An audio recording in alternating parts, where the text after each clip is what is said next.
Parliamentary Tribunal will now enter.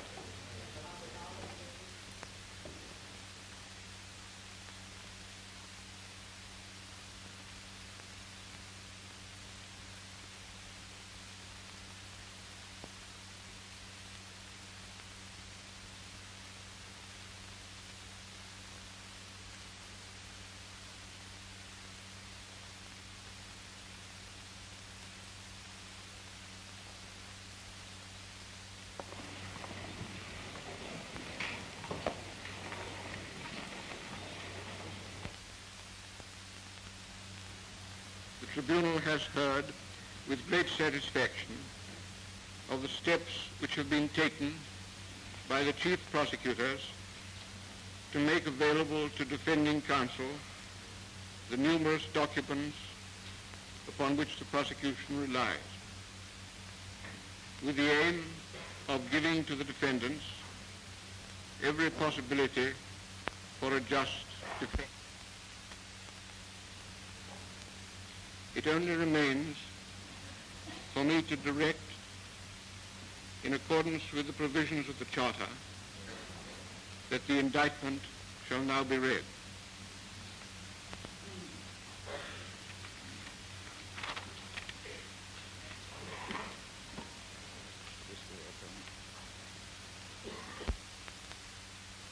And the Charter of this Tribunal annexed thereto hereby accuse as guilty in the respects hereinafter set forth of crimes against peace, war crimes, and crimes against humanity, and of a common plan or conspiracy to commit those crimes, all as defined in the Charter of the Tribunal, and accordingly name as defendants in this cause and as indicted on the counts hereinafter set out Hermann Wilhelm Göring, Rudolf Hess, Joachim von Ribbentrop, Robert Lai, Wilhelm Keidel, Ernst Kaltenbrunner, Alfred Rosenberg, Hans Frank, Wilhelm Frick, Julius Streicher, Walter Funk, Hjalmar Schacht, Gustav Krupp von Bohlen und Halbach, Karl Dönitz, Erich Raeder, Baldur von Schirach, Fritz Zaffel, Alfred Jodl, Martin Bormann, Franz von Papen, Arthur or conspiracy.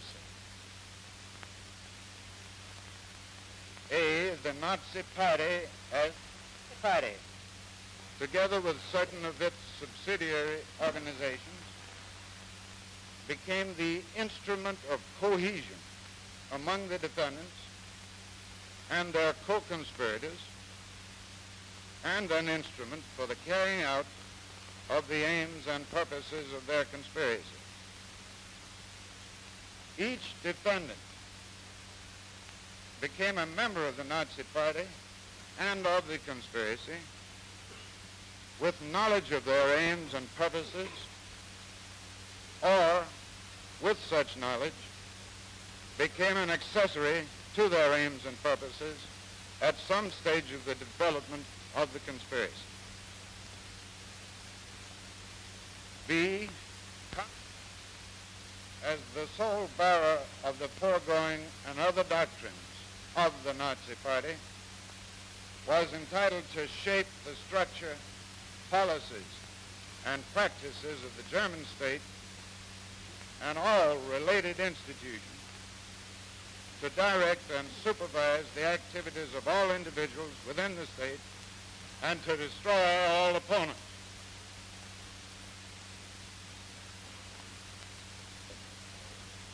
D, the acquiring of totalitarian control of Germany, political. 1, first steps in the acquisition of control of state branches or agencies of the state and party were permitted to operate without restraint of law. The Nazi conspirators conceived that, in addition to the suppression of distinctively political opposition, it was necessary to suppress or exterminate certain other movements or groups which they regarded as obstacles to the retention of total control in Germany. Before launching their aggression against Poland, they appointed the defendant Funk plenipotentiary for economics.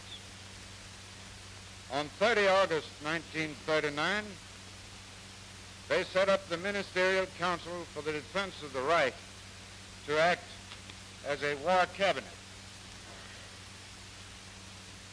F.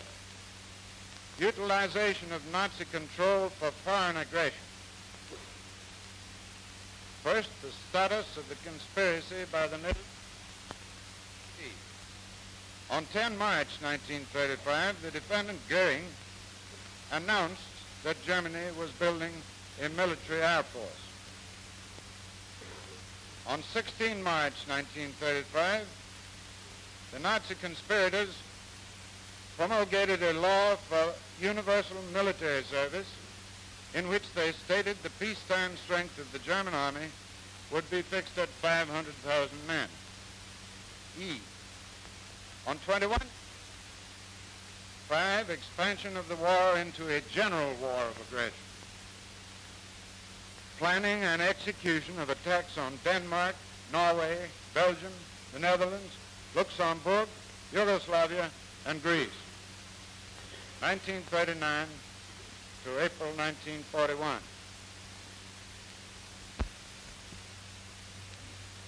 Individual, group, and organization responsibility for the offense stated in count 2. Reference is hereby made to Appendix A of this indictment for a statement of the responsibility of the individual defendants for the offense set forth in this count 2 of the indictment. Reference is hereby made to Appendix B of this indictment for a statement of the responsibility of the groups and organizations named herein as criminal groups and organizations for the offense set forth in this count 2 of the indictment.